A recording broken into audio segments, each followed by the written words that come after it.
तफसीलात मांगी थी, लेकिन भारत ने अभी तक दोनों खवातीन की सफरी तफसीलात का तबादला नहीं किया और न ही भारतीय एजेंट की अहलिया और वालदा के पाकिस्तान आने की तस्दीक की गई। कुलभूषण की अहलिया और वालदा से मुलाकात दफ्तर खारजा में रखी गई।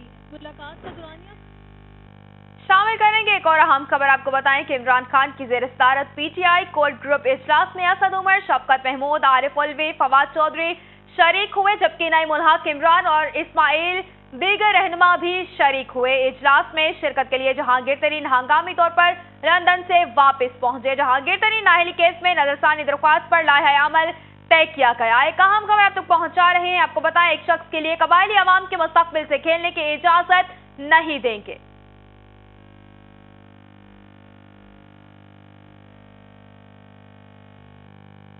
इमरान खान की ज़ेर सदारत पीटीआई कोर ग्रुप इजलास में असद उमर, शफकत महमूद, आरिफ अलवी, फवाद चौधरी शरीक, नईम उल हक, इमरान, इस्माइल और दीगर रहनुमा भी शरीक हुए। इजलास में शिरकत के लिए जहांगीर तरीन हंगामी तौर पर लंदन से वापस पहुंचे। जहांगीर तरीन नाहली केस में नजरसानी दरख्वास्त पर लाहे अमल तय किया गया। आवामी तहरीक की एपीसी में शिरकत के लिए हिकमत अमली तय की गई। फाटा के खैबर पख्तूनख्वा में इंजमाम में ताखीर पर लाहे अमल तय किया गया। मज़ीद तफसीलात से अपडेट करने के लिए हमारे साथ मौजूद हैं नुमाइंदा इस्लामाबाद ज़मीर हुसैन। जी ज़मीर, अपडेट कीजिएगा इस हवाले से। जी बिल्कुल, चेयरमैन तहरीक इंसाफ इमरान खान की ज़ेर सदारत आज बनी गाला में बड़ा अहम इजलास हुआ है और कोर कमेटी का यह इजलास था जिसकी सदारत इमरान खान ने की।